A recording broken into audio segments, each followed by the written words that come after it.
Видно возбудена, внуката на Гоце Катерина ја прими веста дека ќе биде почесен граѓанин на градот кој го носи името на револуционерот Делчев, иницијатива на градоначалникот која ќе биде потврдена на наредната седница на Советот.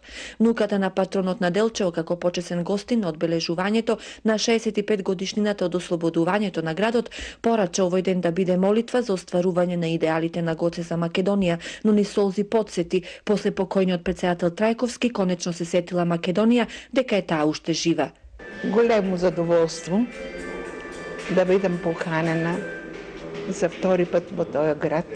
И тој град секога ми е стоел на срцето, дека е најмалечкиот, а носи името на најголемиот човек на Македонија. Тоа што градот Делчево го носи името на Гоце Делчев, не треба многу да се зборува. Тоа е една огромна гордост, меѓутоа е една огромна одговорност да се носи името на еден таков револуционер.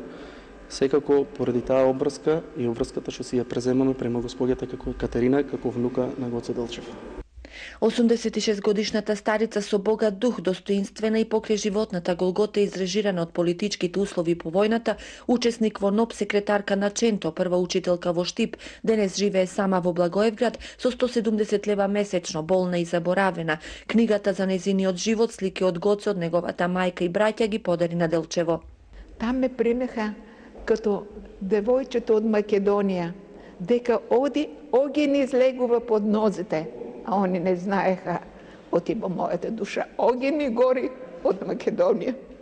Делчево, поранешно Василево и Царево село, од 50-та година го носи името на великанот и повтор пат доделува признание за почесен граѓанин.